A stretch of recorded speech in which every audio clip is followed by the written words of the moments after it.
Bonjour à tous chers mortels, c'est Dragmar et on se retrouve pour les achats du mois de mars. Et il y en a un petit peu, ouais. Ouais, il y en a qui doivent se dire mais il fait des vidéos n'importe quand lui. Oui, totalement. Là c'est selon la motivation, hein. Je dis d'avance et je dis plus grand chose vis-à-vis de ça. C'est quand j'ai envie là pour le coup. Bon, on attaque, il y en a beaucoup et beaucoup de nouveautés pour le coup. Pour le coup, je me répète un peu là. Tu sens que j'ai perdu d'habitude. The Do-Over Damsel Conquer the Dragon Emperor. Vous pouvez pas faire des titres un peu moins longs, s'il vous plaît. Je sais pas, The Dragon Emperor. Voilà. Raccourcir un petit peu les titres, c'est bien des fois. Je te ferai changer, non, je te rendrai heureux. Une jeune fille de Marquis est condamnée à mort suite à de fausses accusations proférées par son fiancé, le prince héritier du royaume. Sur le point de rendre son dernier souffle, elle se retrouve projetée 6 ans en arrière à la fête où le prince l'avait demandé en mariage. Paniquée à l'idée de revivre le même destin tragique, Jill déclare pouvoir épouser un autre homme. Sans réaliser qu'il s'agit du futur ennemi juré du royaume, l'empereur Hadès. Malgré tout, elle est bien décidée à profiter de sa seconde chance. Alors... bon là moi je l'ai lu, j'ai presque tout lu, hein. Là je suis à la moitié, presque à les 3/4 du deuxième tome, mais là j'en parle pas trop parce que je suis pas censé l'avoir lu techniquement.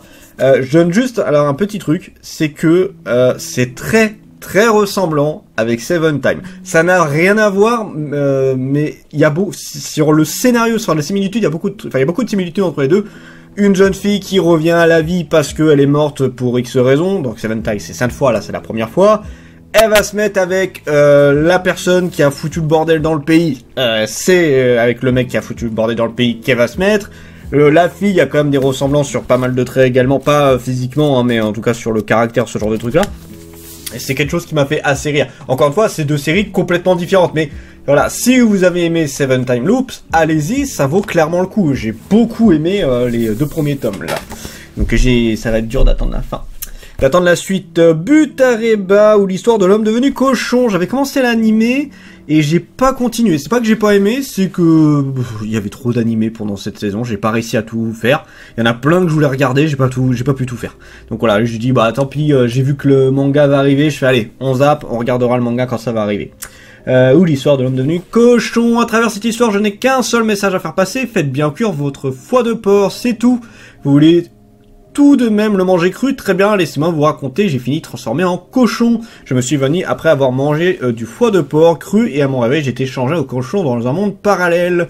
C'est parti pour une aventure pleine de cochonneries aux côtés de la gentille Jess. Alors, de ce que j'ai vu plus ou moins la moitié de l'animé, c'est très sympa, j'ai beaucoup aimé et c'est clairement très différent de ce qu'on pourrait s'attendre parce que ça a l'air d'être un truc qui va être extrêmement cul. Alors, il y a des sous-entendus, mais en vrai, il est très peu ecchi, mais il y a presque pas de ecchi là-dedans, et rien de grave. Le plus gros truc qu'on a vu pour l'instant, c'est une culotte. Voilà, et on n'est pas allé plus loin que ça, hein, clairement. Non, il y a rien de particulier. J'avais vu un tweet qui disait « Oh, t'as ce genre de manga-là qui arrive en France, alors qu'il y a des trucs tellement meilleurs qui pourraient venir. » Je suis d'accord dans un sens, mais... choisis bien les titres que tu dois présenter parce que la personne elle avait clairement pas vu l'animé ou un truc du genre et je trouve que il ressort clairement plus du lot que d'autres isekai qu'on a eu. Ne serait-ce que sur là on a un héros qui a pas de pouvoir, il y a un cochon tout simplement et même je veux dire le scénario, il y a personne de puissant en vrai dans le manga. C'est très différent de ce qu'on a l'habitude de voir et j'ai pas beaucoup vu des scénarios qui s'en rapprochaient de ce genre de truc là. Donc non, au contraire, regardez, et ce genre de manga, je pense qu'il vaut un peu le coup. Maintenant on verra ce que ça va donner sur la durée, mais là pour le début du manga que j'ai vu, c'était vraiment très sympa, j'ai bien rigolé, je me suis bien amusé dessus. Skelett Knight in Another World, il est sorti il y a un petit moment, mais j'ai...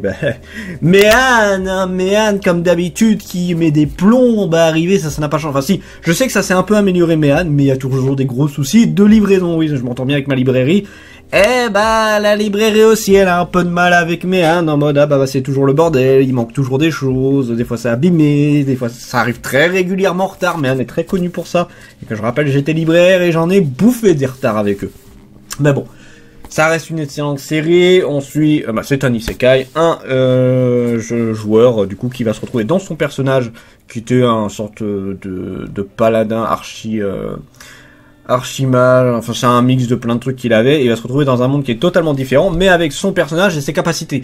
Et du coup, il va voyager à travers ce monde accompagné d'une elfe, on va voir d'autres personnages, mais voilà, ça va être un peu la recherche pour découvrir ce monde et essayer de retirer le maléfique qu'il y a sur son personnage. C'est une série que je vous conseille énormément, j'ai surkiffé et je kiffe toujours autant. Si vous n'avez pas vu l'animé, allez-y, c'est une pure merveille.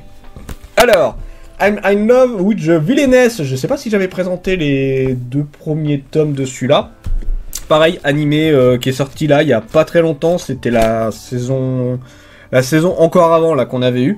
Et c'est très rigolo. Donc là pareil, c'est du isekai. Alors comment j'appelais ça déjà?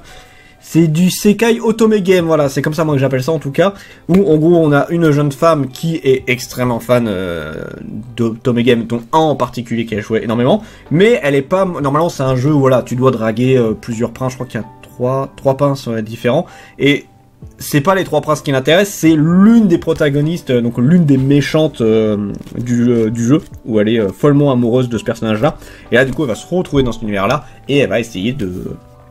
Pas forcément de faire en sorte qu'elle tombe amoureuse d'elle, parce que elle est de la noblesse, le fameux personnage qu'elle veut récupérer, et elle est roturière. Donc ils ont pas le même grade, donc c'est beaucoup plus compliqué de l'approcher. Mais bon, et c'est très rigolo. C'est un mix magie. Là, la magie est beaucoup plus présente parce que si je pouvais prendre, j'ai plus le nom, c'est Otome, je sais plus quoi. Et pareil, une fille qui arrive dans le corps d'un personnage d'Otome Game, et qui va normalement mourir dans plusieurs années parce que elle a fait un truc qu'il fallait pas et du coup elle va se faire décapiter.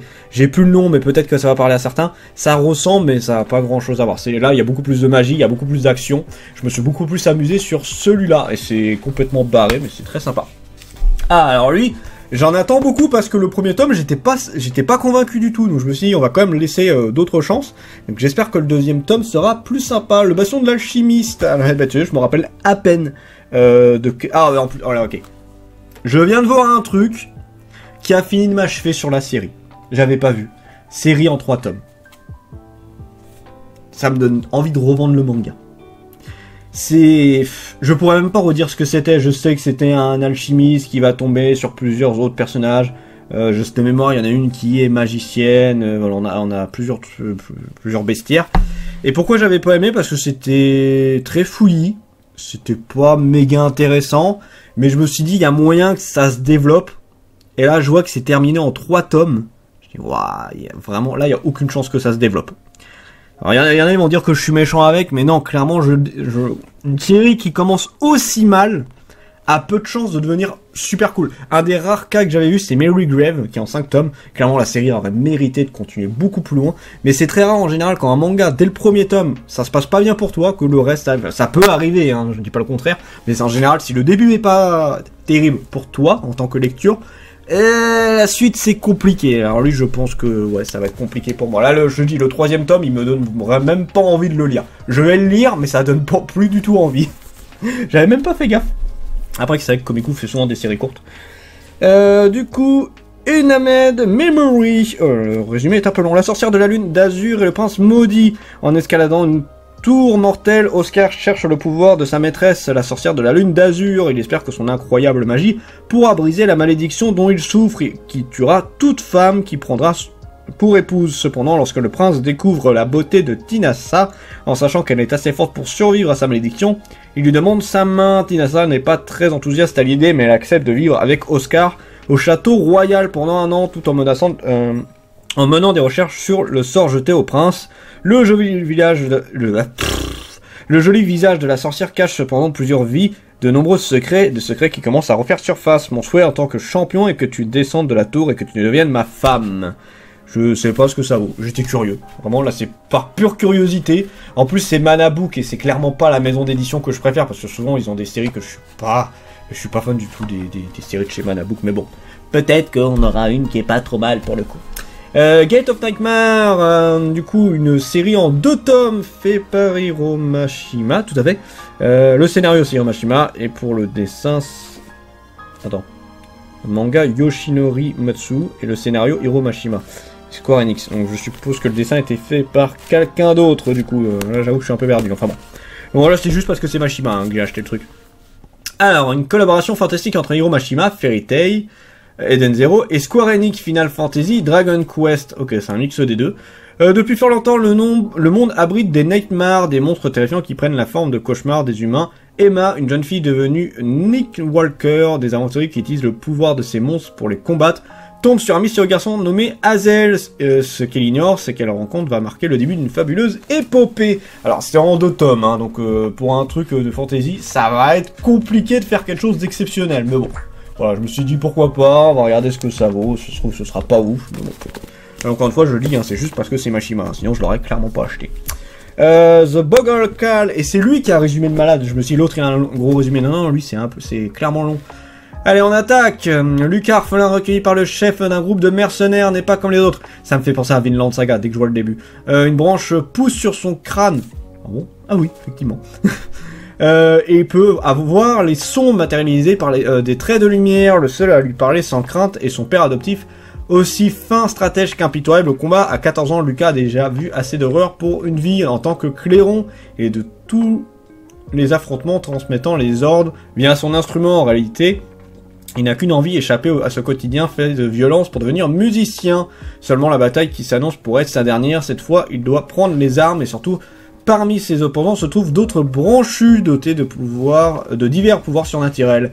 Ils font un massacre dans les rangs de Lucas et ce dernier blessé se saisit d'un clairon pour sonner la retraite. C'est alors que son véritable pouvoir se dévoile et évite une déroute complète à ses alliés. Témoins de ses exploits, les énigmatiques adversaires s'emparent de lui. Lucas s'éveille dans une ville entourée d'une tour immense, vestige des temps anciens et source de magie. Ses nouveaux compagnons sont les protecteurs des lieux, régis par un mystérieux pape. Celui-ci passe un accord avec Lucas. Si le garçon met son pouvoir et son don tactique à son service, il aidera à devenir musicien. Sans le savoir, le jeune prodige se retrouve embarqué dans une guerre dont les enjeux le dépassent. La lumière du son, seul espoir dans l'horreur des batailles, d'un trait vif et nerveux. Une nouvelle génération d'auteurs invente un monde de dark fantasy sans concession. Mais ici, pas de héros surdoué au combat, juste un garçon rêvant de musique et pourtant de ses talents dépend l'issue du conflit. C'est horriblement long. Alors, ça a l'air très intéressant, mais des résumés qui te font un pavé, faut arrêter. Non, ça te. Alors, encore une fois, ça a l'air cool, mais c'est trop long à raconter. Almark, ça a l'air vachement cool pour contre. Histoire, fils d'un mercenaire en activité dans les terres du Nord où les conflits ne cessent de faire rage. Almark fait un jour la rencontre d'un vieillard venu du Sud. Ce dernier décèle en lui un certain potentiel pour la magie et en promis à son père de devenir un mage accompli. Almark entame alors un long périple jusqu'à l'académie de magie de Nork, située dans la terre du Sud. Là-bas, il fera ses premiers pas en tant que mage. C'est beaucoup plus concis et c'est beaucoup plus agréable à lire. Là, t'as un résumé très rapide qui est beaucoup plus cool. Comparé à ce pavé là, que j'ai même pas montré d'extrait, je crois, du coup, vu que j'ai. Enfin, si, peut-être, je sais pas. Voilà, je remontre au cas où. Mais c'est un sacré pavé le truc, hein. Alors, Elk, encore une fois, j'ai commencé l'animé, j'avais pas fini. L'animé, d'ailleurs, est très long. J'avais bien aimé, voilà, je peux faire un résumé vite fait. Il y a eu une guerre entre les humains et les démons. C'est les humains qui ont gagné et du coup ils sont en train de faire un peu rechercher le nouveau roi démon. Et du coup ils font un tournoi avec plein de démons. Et il va y avoir un héros humain qui va arriver dans le lot. Et qui, certains démons ils s'en battent les couilles. C'est un peu, si c'est le plus puissant, tant mieux pour nous. Et t'en as certains qui sont en mode, non, c'est un humain donc c'est pas possible. Donc voilà, c'est elle que va devoir montrer qu'il est capable de mériter sa place ici, et il y en a d'autres qui vont pas trop être d'accord. C'est une série terminée en 12 tomes, j'avais pas vu. C'était sympa, le premier tome j'avais bien aimé, la série j'avais bien aimé. C'est complètement con avec des côtés assez sérieux, ça qui est assez particulier. Ça fait penser un peu à 100 Bucket List of the Dead, s'il y en a qui connaissent. 14e tome, je sais même pas quand est-ce que ça se finit cette série-là, mais ça peut durer encore longtemps, je suis sûr. Standing on Million Live. Alors, c'est une série... Ah, on a un nouveau personnage, visiblement. Alors, c'est très particulier. J'avais vu l'animé. L'animé était super cool. Le manga est très cool, mais je suis juste pas fan du dessin. En gros, c'est plusieurs personnes. Au début, c'est juste une fille qui va du coup être envoyée dans un autre monde. Elle va avoir une quête à faire un certain nombre de jours. Je crois qu'elle devait tuer des gobelins ou un truc du genre. Et à chaque fois qu'elle réussit, elle peut poser une question à une entité, qui c'est eux qui les emmènent et qui connaissent l'issue du monde. Et à chaque fois qu'une quête est finie, ils reviennent dans leur monde et une autre personne les rejoint. Et du coup, là, ils sont à combien actuellement? 1, 2, 3, 4, 5, 6, 7, 8. Là, ils étaient 7, là, il y a une 8e personne qui arrive. Et leur but, c'est de réussir à faire toutes les quêtes dans le monde en question pour avoir la réponse et aussi pour devenir plus fort, pour protéger le monde. Et c'est très cool, c'est une série qui est vraiment pas connue du tout, c'est très long à lire, mais c'est vraiment exceptionnel, je vous la conseille fortement. Et vous pouvez voir aussi un peu l'animé, hein, l'animé était quand même très sympa. Ah, il en reste plus que 2. Kami-sama School, 4e tome, pareil, petite série fort sympathique, qui paye pas de mine, qui est pas exceptionnelle, qui a rien d'hallucinant, mais j'ai fortement aimé, je me suis bien marré sur cette série-là. C'est vraiment le basique du basique. En gros, c'est les divinités au Japon, là, du coup, elles sont beaucoup plus communes. C'est-à-dire que des êtres humains deviennent des divinités. Et il y a une école de divinités. En fait, beaucoup de personnes ont des pouvoirs, et ils vont dans une école pour devenir des divinités liées à un temple en particulier. Donc ça peut être des petites divinités, comme ça peut devenir des très grandes divinités. Et du coup, on va suivre l'histoire d'une jeune fille qui, normalement, n'est pas censée aller dans cette école, mais on va se rendre compte qu'elle a des pouvoirs très particuliers.